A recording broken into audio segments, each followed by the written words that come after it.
నా హృదయపూర్వక నమస్కారాలు తెలియజేసుకుంటూ జనసేన పార్టీ అధ్యక్షులు మరియు ఆంధ్రప్రదేశ్ రాష్ట్ర ఉప ముఖ్యమంత్రి శ్రీ పవన్ కళ్యాణ్ గారి ఆదేశం మేరకు కాకినాడ సిటీ అధ్యక్షులు మరియు రాష్ట్ర సివిల్ సప్లై చైర్మన్ శ్రీ కోట సుధీర్ గారి ఆధ్వర్యంలో కాకినాడ నుంచి పిఠాపురం ఒక ప్రత్యేక బృందంగా ఏర్పడి ఈ రోజు పిఠాపురంలో తీర ప్రాంతాలని కూడా పరిశీలించడం జరిగింది.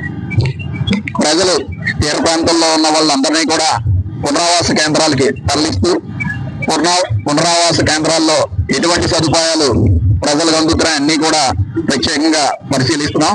అదేవిధంగా కాకినాడ పార్లమెంట్ సభ్యులు శ్రీ పంగిళ్ళ ఉదయ్ శ్రీనివాస్ గారు ఒకవైపు పిఠాపురంలో ఆయన తిరుగుతున్నారు, కాకినాడ రూరల్లో ఎంతో నానాజీ గారు తిరుగుతున్నారు.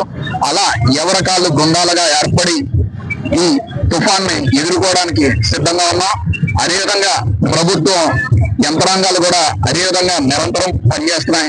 అదేవిధంగా మీ మీడియా మిత్రులు కూడా ఈ రోజు ఈ వర్షంలో కూడా నిలబడి మీరు అందరూ ఉన్నారంటే నా హృదయపూర్వక శుభాకాంక్షలు తెలియజేసుకుంటూ ఈ తుఫాన్ని అందరూ కలిసి కట్టుదిట్టంగా ఎదుర్కొని ఏ ప్రాణహాని జరగకుండా అందరూ కూడా సురక్షితంగా ఉండేలా పనిచేద్దామని మనస్ఫూర్తిగా కోరుకుంటున్నాం.